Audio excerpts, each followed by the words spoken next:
गतकाली विभिन्न गणमाध्यम माननीय विरोधी दल नेता ओडिशा विधानसभा किसी मंतव्य देइछंती। मु एबे नवीन बाबू को प्रश्न पचारिबा चाहे जे आपणक मुहरु नीति एवं नैतिकता शोभा पाउ नहीं एवं आपणकर एभलिया मंतव्य दुर्भाग्यजनक। आपणकर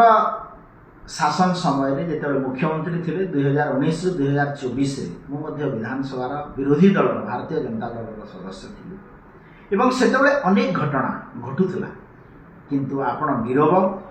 एवं राज्यवासी जेतबे आपण स्पष्टीकरण चाहुतिले सेतबे आपण नीरव एवं स्पष्टीकरण कि उत्तरदायित्वर कथा कहु नथिले। आर उत्तर देबे कि ममता मेहर हत्याकांड हो, चिटफंड घटना कथा हो, महंगा डबल मर्डर कथा हो कि आपणक समय स्वास्थ्य मंत्री नव दासंकर हत्या घटना हो, से समय आपणकर नीति नैतिकता एवं विधानसभा भितरे आचरण कुआडे जाइथिला आर उत्तर देबे कि। अन्य दिगटी हला जे विगत 2 वर्ष भितरे आमर सरकार रे आपण विरोधी दल नेता केते थर विधानसभा रे आसिकी लोकंकर समस्या एवं बजेट अधिवेशन आलोचना करिसंती तार उत्तर रखिबे कि। अन्य दिगटी हला जे आपणक सरकार समय परीक्षा और नियुक्ति प्रसंग रे मध्य अनेक घटना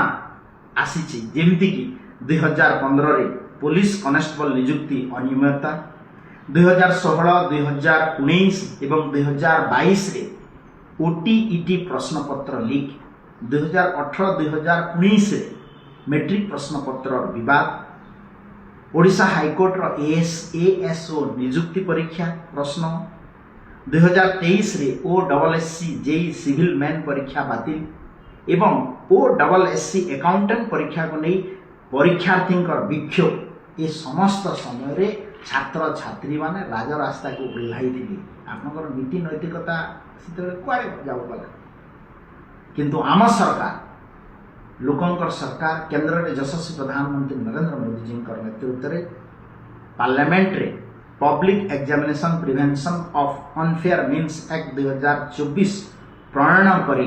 प्रश्न पत्र लीक और परीक्षा ठकई विरुद्ध रे कठोर आईनगत पदक्षेप ग्रहण करा जायछि एवं आम सरकार मध्य यहाकू विधानसभा रे पारित करिसंती एवं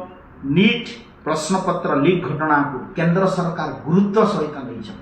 भारत वर्ष यशस्वी प्रधानमंत्री नरेंद्र मोदी जी यहाकू महापाप कहवा सहित दोषी विरुद्ध रे कठोर कार्यानुष्ठान ग्रहण करने पाई देशवासी प्रतिश्रुति देइछंती एवं सरकारी कल को निर्देश देइछंती। छात्र छात्री माने चयनमूलक प्रतिवाद नुहे